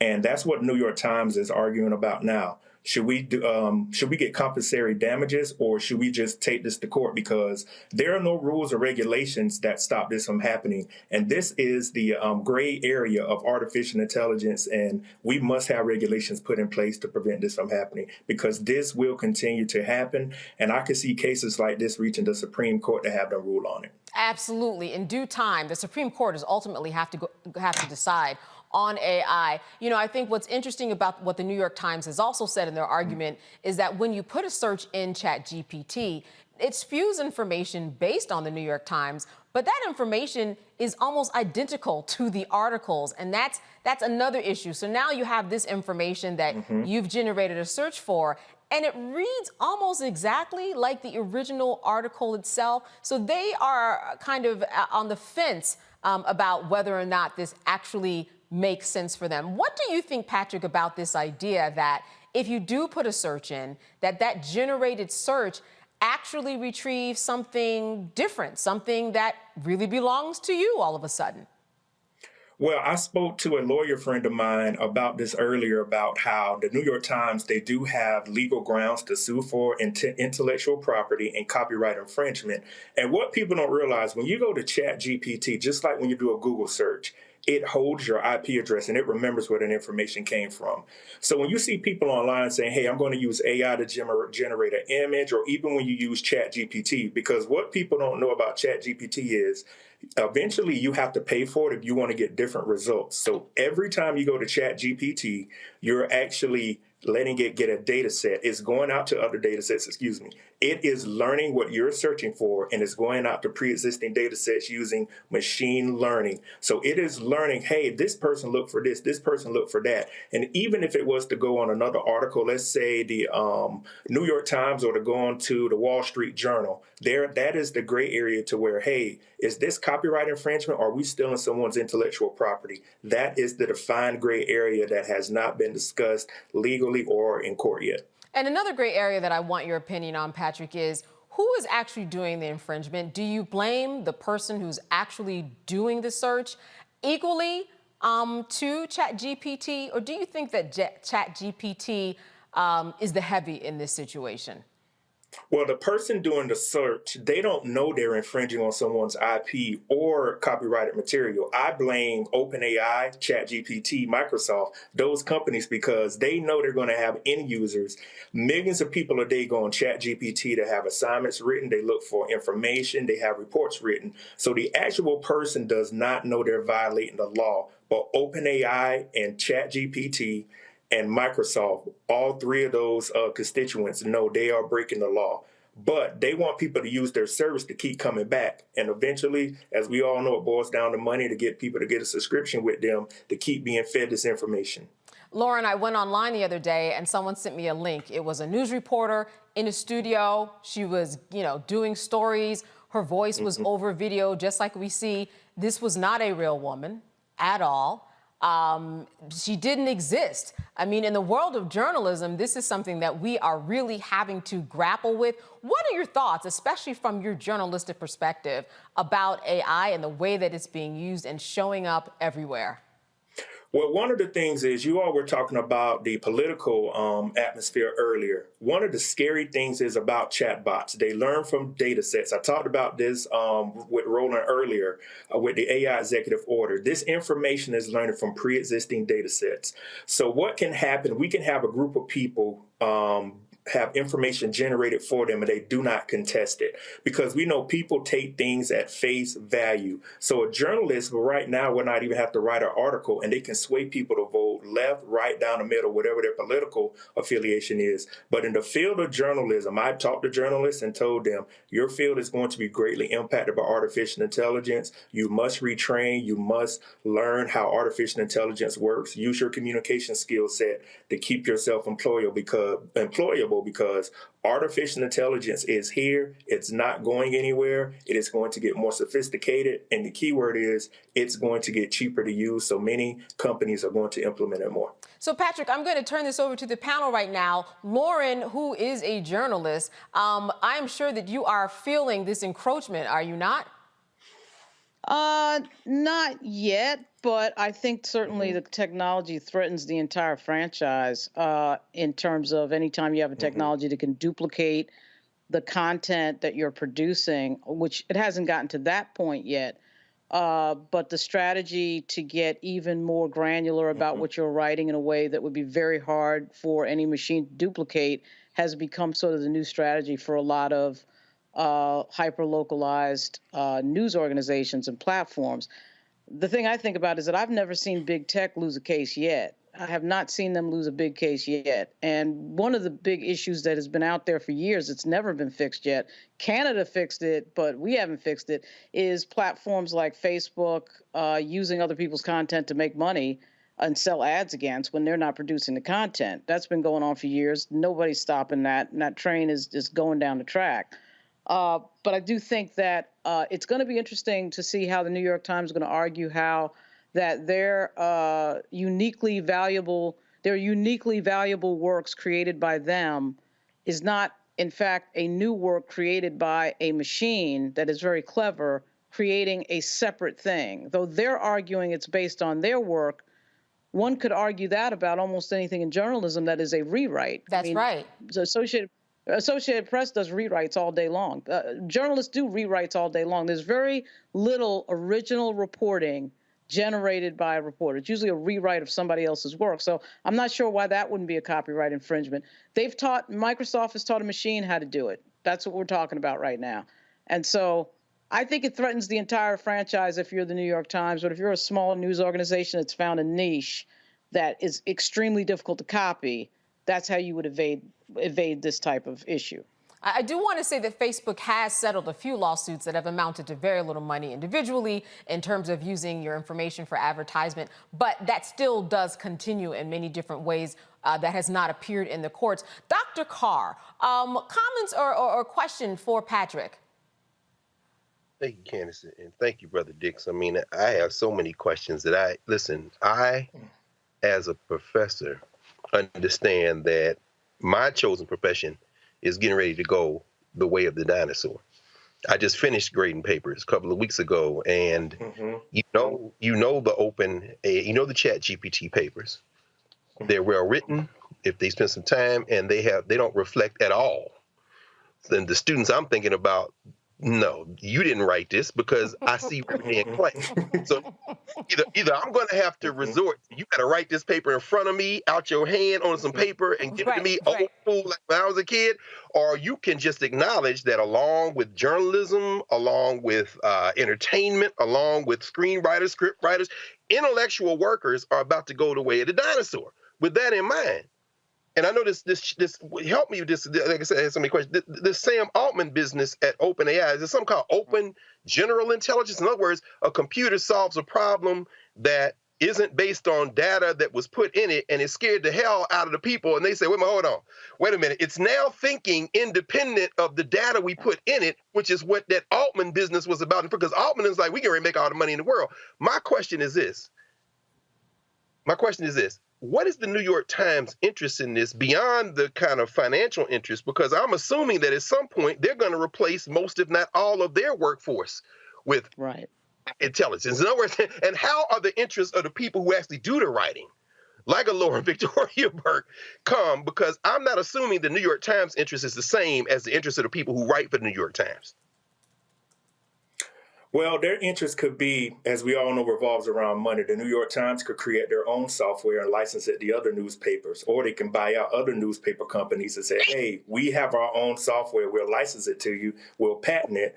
And you can have the software to do your own news articles. The other thing is you could have people like myself, the four of us, just sit around and say, hey, we have this software. Let's go to the New York Times. Let's go to the Miami Herald. I'm in South Carolina. Let's go to the state paper, and let's go to the Chicago Tribune. We can get information from all four of those sources and create our own little news station. Not brick and mortar. It's all online and create newsletters with that piece of software. And as long as we know how to be in the gray area, we can never be sued. And we could generate readers to come to our website and say, hey, you're tired of having other folks put their opinion in the news? Listen to our Newsweek. Not our Newsweek. Listen to our news articles. Read what we have on our website. This is straight news, no ads, no nothing. And at the end of the day, as I always say, it's about money. And that's why the New York Times has a vested interest in it, because they're seeing the potential of how what they're doing right now. They say, hey, this case could lead to something else to make us more money, because as you were saying, they're going to get rid of all of their people. Why not have the software licensed to other big time newspapers? Mm-hmm. Then we're gonna talk about sports writers. I mean, we're talking about everything.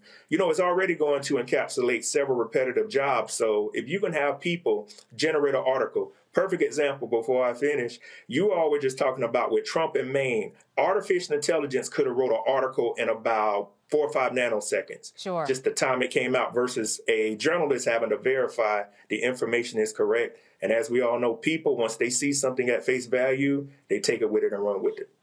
Dr. Carr, you can appreciate this. I know that a lot of universities, they get so many complaints and cases of students who are using AI, and you can do a search, and and as you know, you can tell when a C student is all of a sudden writing like the New York Times.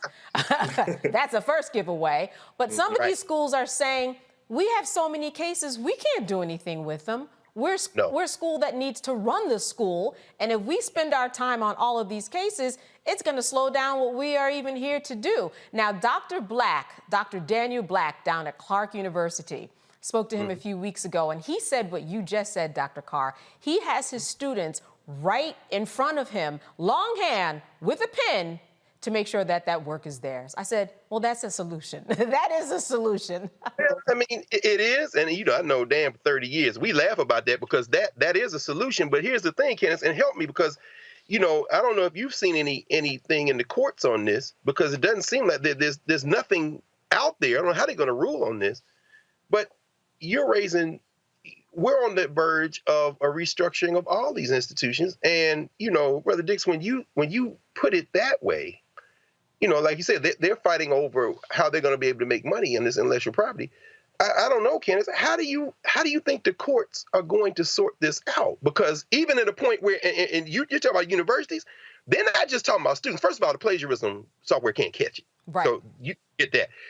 The universities are now telling the faculty members, in order to be productive and do your research, you need to lean into this. Mm-hmm. So it isn't just. So I guess what I'm asking is, how are the courts going to sort this out when there's absolutely no precedent for this? I mean, you have any thought? I'm asking you, but what do you think? Well, you know, I think what Lauren said is right, and that is this: journalists do rewrites all the time. I mean, some outlets, you are expected, and it's okay to use their copy verbatim. And how many ways can you say, you know, Trump got kicked off the ballot in Wisconsin or whatever? So, you know, that's one thing. But on the other hand, when you're talking about ChatGPT, but for the fact that you have original information to take from, you're not going to get any automated response. So they, meaning OpenAI or me, the user, who knows that I'm using someone else's intellectual property, I am taking it from someone else. That's just the truth. If I am a user and New York Times article comes out and it's 3 sentences that are the exact same, which happens, that is an intellectual property infringement. That is just the bottom line. But the precedent that it will set, if the courts decide in favor and go against AI, it's just going to make things explosive. And I would say my final answer is that they're going to lean on the side of technology so as not to upset the apple tree. Patrick, what do you think? What do you think ultimately when it gets into the hands of the courts, what will the outcome be? And we'll end it there. I think the courts, as we were saying earlier, are going to rule in favor of the companies because you cannot do anything with technology. And as we know, a lot of these companies are in the back pockets of a lot of politicians. So who would you go with? You're going to go with who can make things easier and who can come up with the money. It all boils down to money. And people rarely go against Microsoft, OpenAI, Google, and those companies because if those companies cut you off, you cannot do anything. Technology is just going to get technology is going to magnify even more in 2024 and here and beyond. And I tell folks, just be prepared. We haven't seen anything yet. So just get prepared. That's the best thing I tell everyone. Absolutely. And here's a final note before we move on to a break.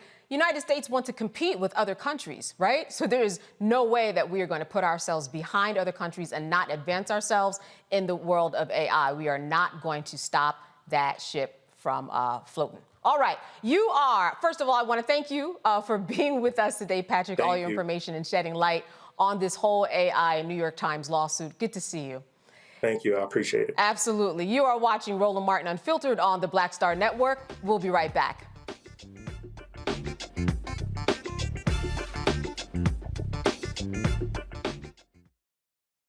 Grow your business or career with Grow with Google's wide range of online courses, digital training, and tools. Gain in-demand job skills with flexible online training programs designed to put you on the fast track to jobs in high-growth fields.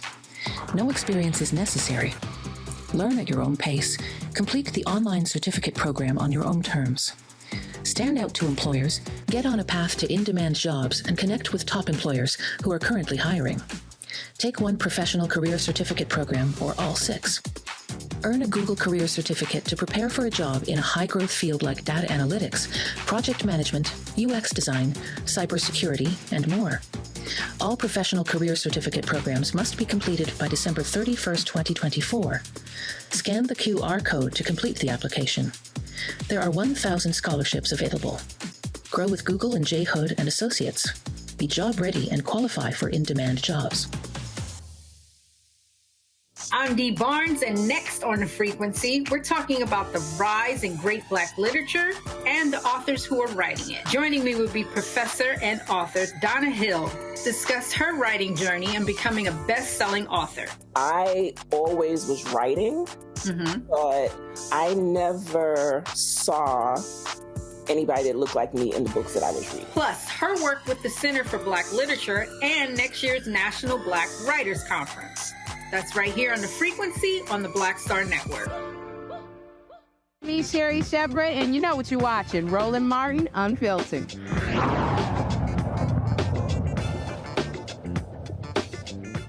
All right, it is a clever way to introduce kids to the law.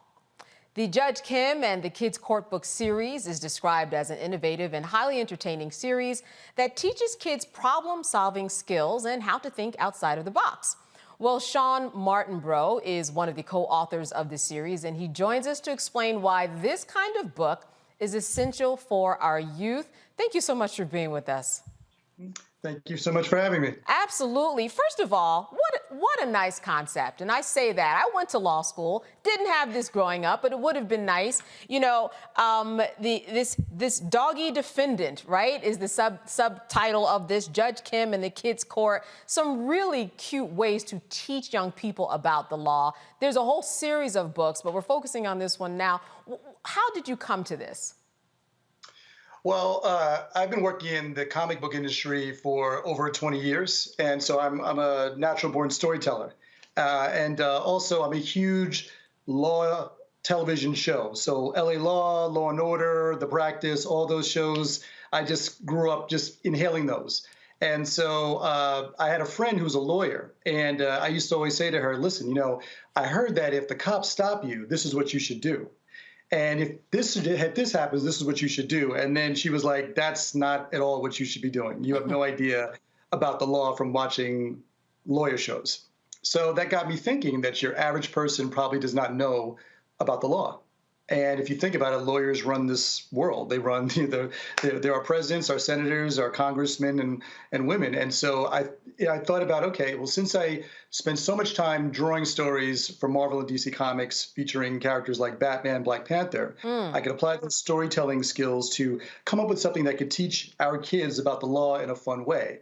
And so I reached out to some buddies of mine from the comic book industry, and I said, hey, guys, what do you think about this idea about a little black girl judge? And Judge Kim in the Kids Court was born. Yeah, so Judge Kim, tell me a little bit about her, because she's deciding the law from her treehouse and she is making it plain. What does she do, and what did you want her function to be in this book?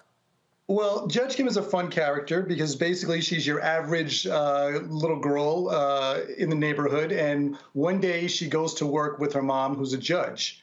And she goes to, while she's at her mom's job, she watches how her mom, adjudicates cases, listens to evidence, and decides, who might be guilty, who might be innocent. And so Kim was like, that's interesting. And when she goes back home to the neighborhood and the kids have a beef, she's like, wait, don't fight.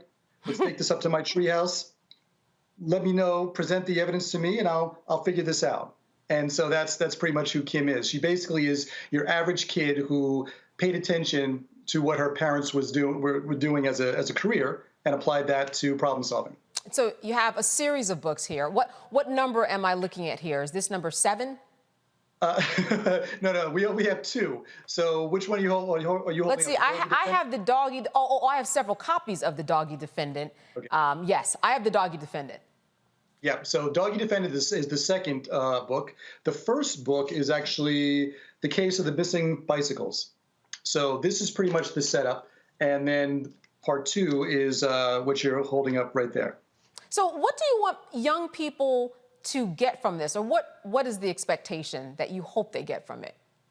Well, I think about when I was growing up, we had those old Schoolhouse Rock. I know that's kind of dating me, but I still remember how a law becomes a bill, or a bill becomes a law, just from that. Yes. And so what I want is so what I want, and my co-writers, and I got to give a shout out to Milo Stone, Joseph Illidge, and our amazing illustrator Christopher Jordan. What we want is for kids to, number one, read and learn about problem solving and developing critical thinking skills, and learning about the law. And this is something they could do with their parents. And I tell you, like, the response that we've gotten just from parents that are like, my daughter or my son loves this book and they can't put it down, and we actually have a good time reading it with them. That's amazing. That's pretty much what we want. And what's the age range? When would you recommend that this book be read? 6 to 10. 6 to 10. But you know what? I 6 to 10, but I've heard, people older and parents saying that they love it. Yeah, right. If you can learn no matter who is written for, right? I think it's interesting that you delve into a lot of worlds that people don't find an easy entree into. The law and writing and comic books. I'm interested in finding out how you got into the world of comic books and doing things like this in terms of graphic design and illustration. Well, I'm a native New Yorker, so I grew up in the Bronx, and I was a huge comic book fan when I was in elementary school. And I just started copying what I would see in the comic books. And then one day when I came home from school, my mom and my dad saw that I had some kind of a talent. And so they said, okay, listen, let's do something with him. And they put me in a local painting class. And it was in the community center. It wasn't anything big and fancy, but once or twice a week I would go and learn to paint. And then from there, I went to Performing Arts High School, Fiorello LaGuardia, the famed school in New York, and I was an art major. And then I went to the School of Visual Arts and got my degree. And while I was in the School of Visual Arts studying illustration, I submitted my portfolio to Marvel. And then Marvel Comics gave me my first job when I was a junior in college. And so from there, once you start doing work for Marvel, then DC wants to hire you. And that's then right. Back and forth. So yeah. That's how. You have gone through so many doors that so many people of all ages want to go through. I want to open up the floor to our panel here, Dr. Carr and Lauren. Dr. Carr, I'll start with you. I saw you shaking your head. I'm not sure why, but I'm sure that you have a question for our guest. Yeah, I do, and it's a real treat. Thank you, Candace. And Sean, it's nice to meet you, brother. When I came home with my first comic book, it was an Archie comic book. My daddy said, "Is that what you want?" I said, "Well, I don't know." I took it back around the corner to the black-owned drugstore in Nashville, Mr. Neely's drugstore. I said, "Can I switch this?" And he said, Yeah, just don't bother me. And the book I switched it for was right in the middle of the Avengers Defenders War over the evil eye. So you can imagine, so from that I was hooked. I was about 9 years old. My question then, in addition to the fact that that judge looks a lot like Gracie from Gracie's Corner, I hope ain't no, we talking about intellectual property of it. But anyway, I'm like, wait a minute, is this all? My question is there an age that is too young for young people to read the kind of work? I'm not saying they would necessarily read Luke Cage Noir or Angel Town, which I loved, by the way, which, years ago you were involved with. But is there an age that's too young for young people to be reading the kind of Marvel comics that we were reading when we were 9 and 10 years old, with all those adult themes? That's what the Mandarin called Iron Man a cretin. I had to go look it up. But I'm saying we learn from the books that you write for adults. Is there an age? Is a child ever too young not to read those books, in addition to the ones that you're doing now? Well, the great thing about comics is that there's so many different types of comics. So for me, there's never an age that's too young for kids to start reading, first and foremost. And our kids need to read. And that's one of the things I think about comic books, because comic books are an American art form. But I think a lot of people look down on them as being simple or just for kids. But my vocabulary increased from reading. There are words that I remember reading when I was in like junior high school that I'm like, I still remember. I still remember now. And just increasing your vocabulary and just sort of seeing different perspectives. And a lot of the books that you and I read growing up, there were messages in there that probably went over our head, but then they stuck. And that's the great thing about storytelling, is that sometimes you might not get it right away. You might just enjoy the fighting, the super heroics or whatever, but then that message is there, and that's the great thing. That's the beauty about storytelling. So for me, I encourage kids to read, from a very early age. And Marvel and DC Comics, you can read those, from a very early age. Yeah, and the comic books, they do have the concepts of the truth and justice and evil and good.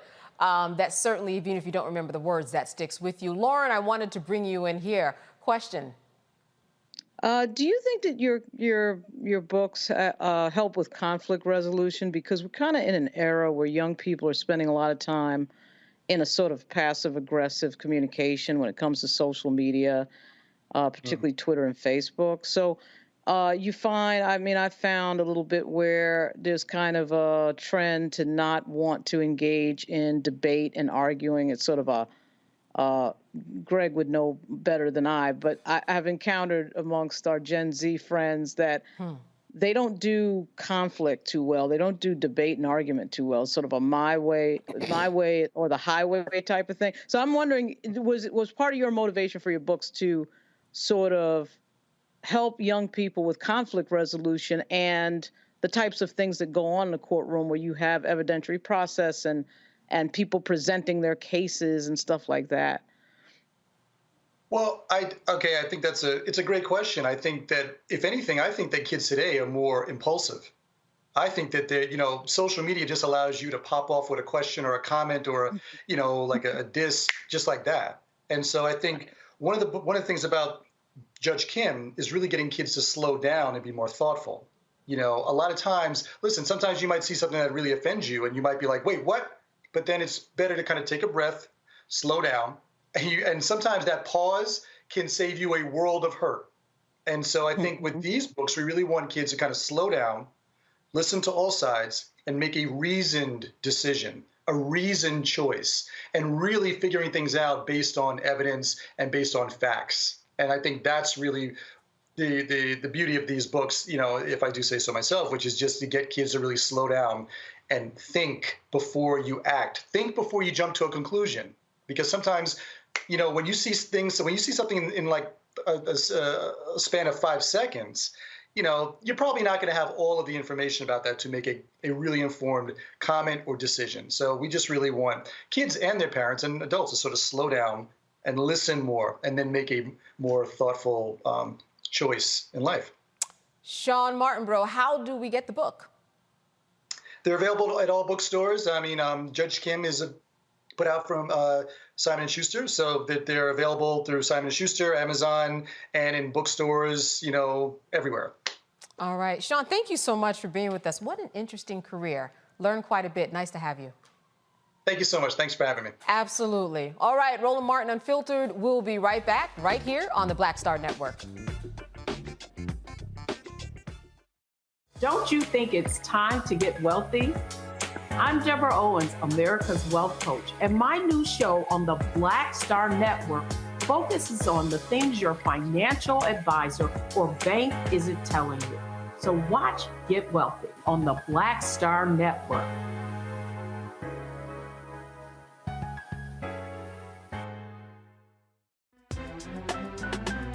I'm Faraji Muhammad, live from LA. And this is The Culture. The Culture is a two-way conversation. You and me. We talk about the stories, politics, the good, the bad, and the downright ugly. So join our community every day at 3 p.m. Eastern and let your voice be heard. Hey, we're all in this together. So let's talk about it and see what kind of trouble we can get into. It's The Culture. Weekdays at 3, only on the Black Star Network.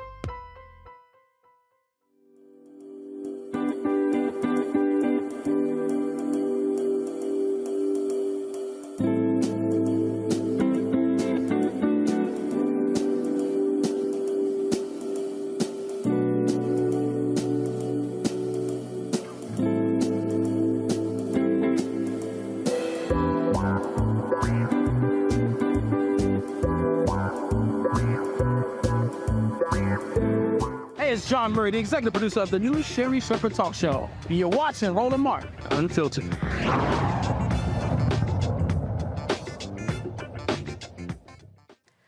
All right, some good news for The Color Purple. The film had the largest Christmas Day movie opening in 14 years. The drama is an adaptation of the 2005 Broadway musical inspired by Alice Walker's Pulitzer Prize-winning novel and Steven Spielberg's 1985 film. The movie exceeded expectations, earning $18.5 million from 3,152 theaters across North America, well above the 10 to 12 million anticipated. The impressive turnout means The Color Purple is the biggest December 25th debut since 2009, when Sherlock Holmes pocketed $24.6 million. The film is also the most successful musical film to open on Christmas Day, beating Les Miserables in 2012. You know what? Are we surprised, Dr. Carr? I'm not sure if we are. I think that you can speak to so many people in the Black community who can quote 3 lines from The Color Purple. I think people were ready for this for the big screen.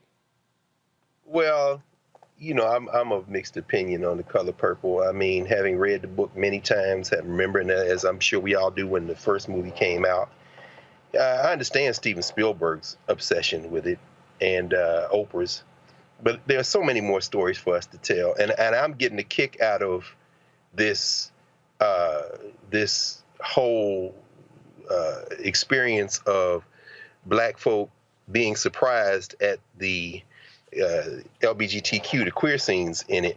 I guess they hadn't read the book or missed the movie Kiss on the Cheek, and how it's generational, how there's age. But I'll tell you, on Christmas Day, I went to see American Fiction. Because I'd read, yeah, absolutely, and I'd read DC's Own, and I'd read many years ago Percival Everett's book Erasure, which is laugh out loud hilarious.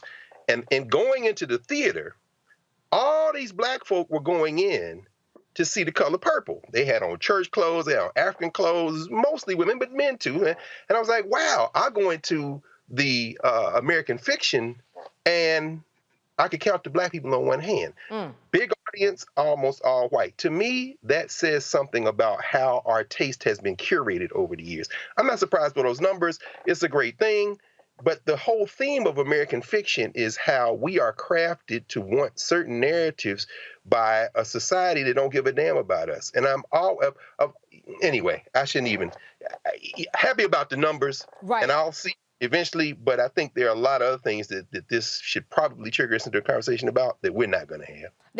And listen, Jeffrey Wright, he's my favorite, so that's why I know exactly what you were talking about. I need to get to it. I am looking for that Oscar. That's a whole nother story. But yes, I think it is just a well-crafted way for us to see how we are set up in the media, as you said, our appetite is kind of cued for certain things. Lauren, your take on it. Granted, the numbers are big, but like Dr. Carr said, there are mixed emotions. Where do you stand? I'm really tired of the color purple. I think we were fine with one color purple. I'm not sure why we're back with another color purple. I do not like movies that have negative depictions of black males in a society where we've had too many negative depictions of black males. I think it's destructive, and I think that we were fine with the first one and that being the only one.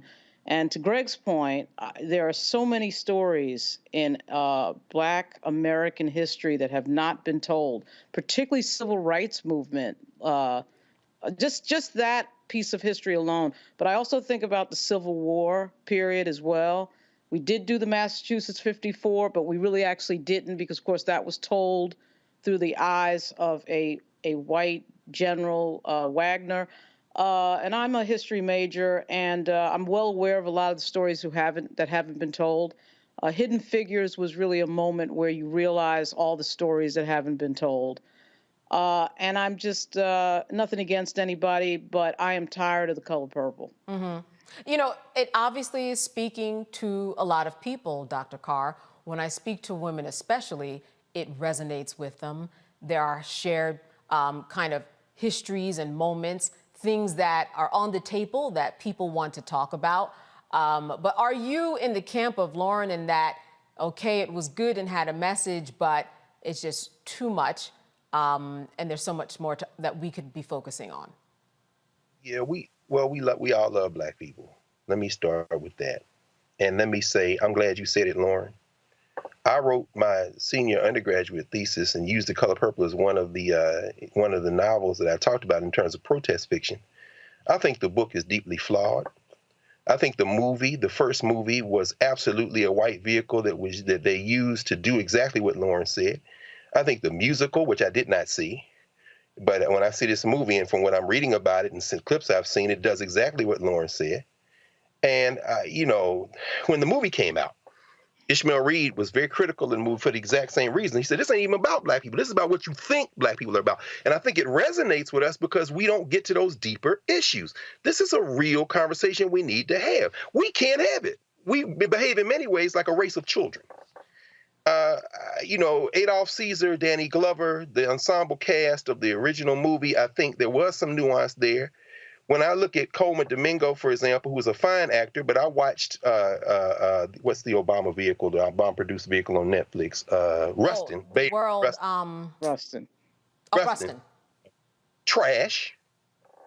It was a caricatured, overly hyped, too much music, too much over the top. The portrayal of Bayard Rustin was much more nuanced than that. If you watch the Jeffrey Wright vehicle, I'm sure you've seen it. Both of y'all have Boycott, where Jeffrey Wright plays Martin Luther King and Carmen Ejogo plays Coretta Scott King. In fact, they fell in love on that set to hear them both tell it. That's where they met. But the portrayal of Bayard Rustin in there by Eric Dellums, who is Ron Dellums' son, was much more layered. I think we have been fed a diet of spectacle. Even in the glimpse we saw there, you got Negroes out there in chain gang uniforms breaking bricks to the music. I don't want to see any more minstrelsy. And The Color Purple can now be retired. Now, I agree there are so many other stories, but I pray Hollywood never gets its hand on Blake or the Huts of America. They messed up Harriet Tubman once. Please don't touch Frederick Douglass or Sojourner Truth. I hope they don't. In other words, because they have an image of us that is not about our community. We have real issues we need to grapple with, and they don't come to the surface when Alice Walker, and this isn't a critique of Alice Walker, everybody gets to tell their story, but why you keep picking the same story? You don't tell us. I mean, I would rather watch Cicely Tyson and Paul Winfield again in Sounder than watch this. Ever. But I'll go see it because, what the hell, I can't really talk about it till I see it, but I imagine I'm going to see. That's right. And I have not seen it. And I thought that The Color Purple, the movie, loved the book. I thought that the movie was beautiful, just visual. I think the one thing that kind of stuck with me is that even after all those years, I only saw that one person when I looked at Danny Glover, and that was really unfortunate because that hasn't happened in many other movies that it had such an impression that I couldn't get him away from that character. And I've heard that from a lot of people. Lauren, did that happen for you? Yeah. I mean, I'm not a fan of movies that depict Black people. I'm into the heroic sort of movie, I guess. I guess you'd have to say. I mean, there's a Bass Reeves movie out. I haven't seen it yet. There's Bob Marley. I haven't seen that one yet. But as far as Black women, as we know, there's so few depictions of heroic Black women in American history, and there's plenty of examples. The Harriet Tubman movie was messed up by a ridiculous character. Basically, the villain of that movie was a Black male, which made no sense. It was insane.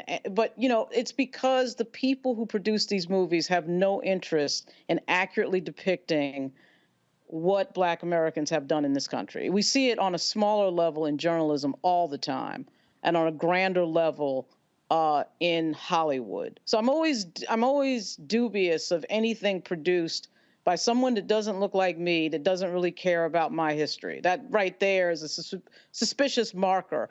And I get that Oprah's involved and all that, but I'm telling you, I feel like we have not touched 3% of the history and historic characters in the Black community that could be represented in Hollywood in a positive light. And if you look at the history of Hollywood, of course, nobody should be surprised at that.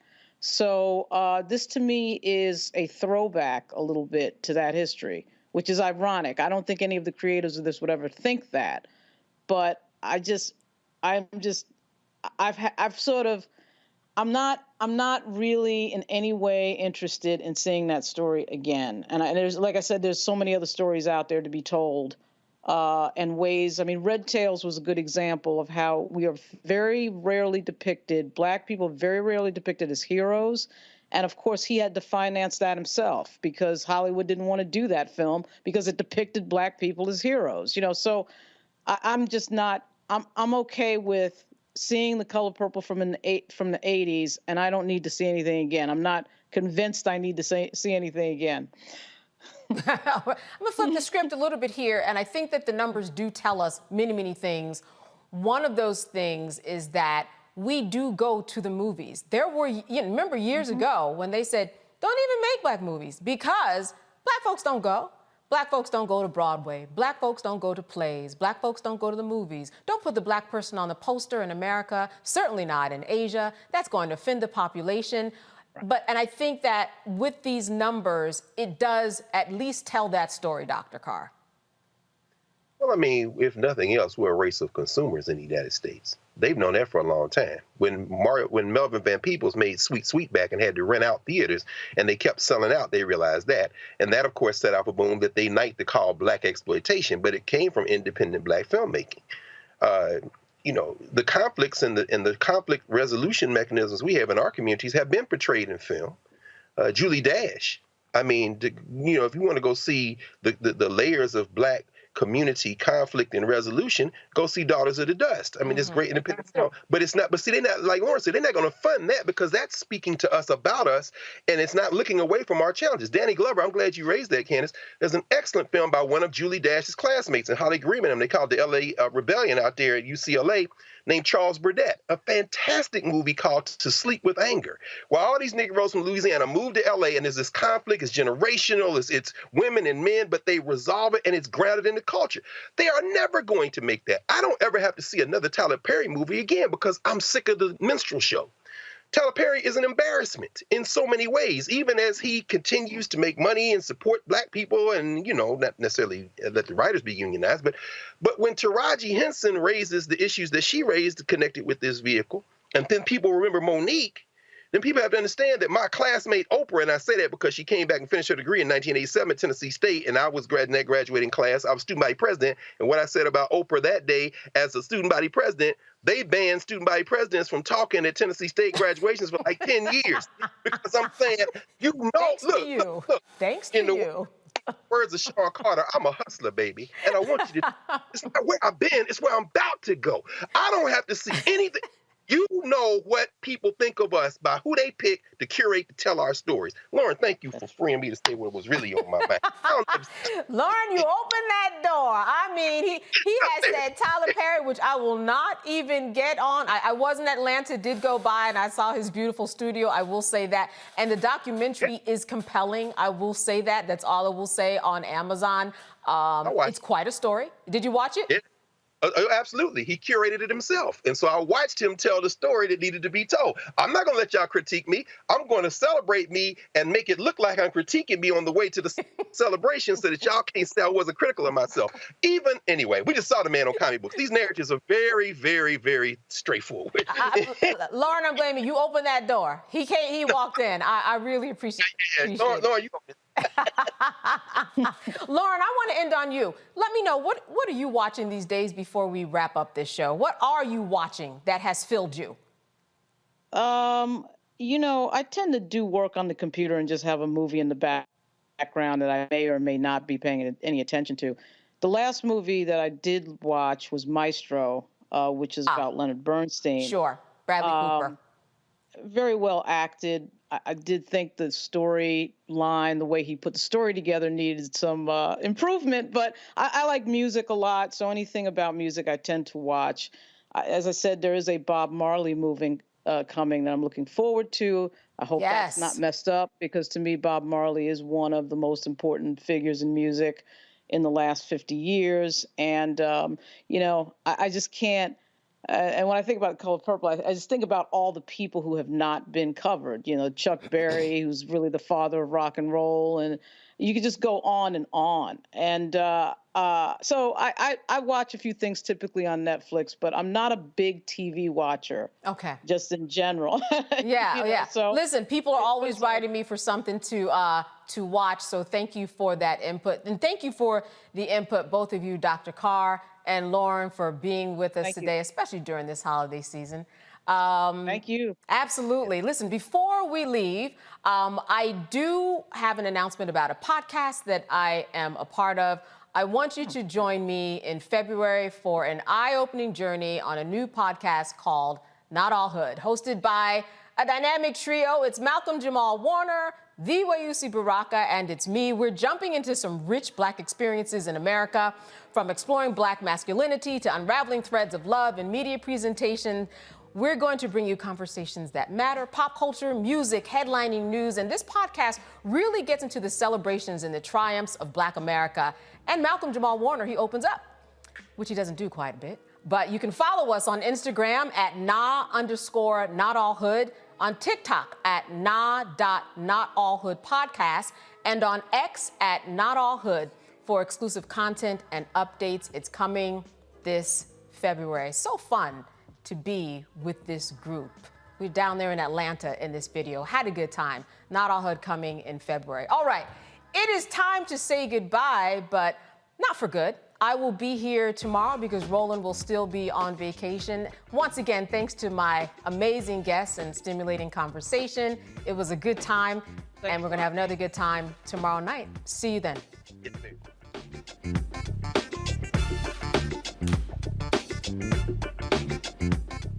Folks, Black Star Network is here. Hold no punches! I'm real revolutionary right now. Support this man, Black Media. He makes sure that our stories are told. Thank you for being the voice of Black America, Roland. Stay Black. I love y'all. All momentum we have now, we have to keep this going. The video looks phenomenal. See, there's a difference between Black Star Network and Black-owned media and something like CNN. You can't be Black-owned media and be scared. It's time to be smart. Bring your eyeballs home. You dig?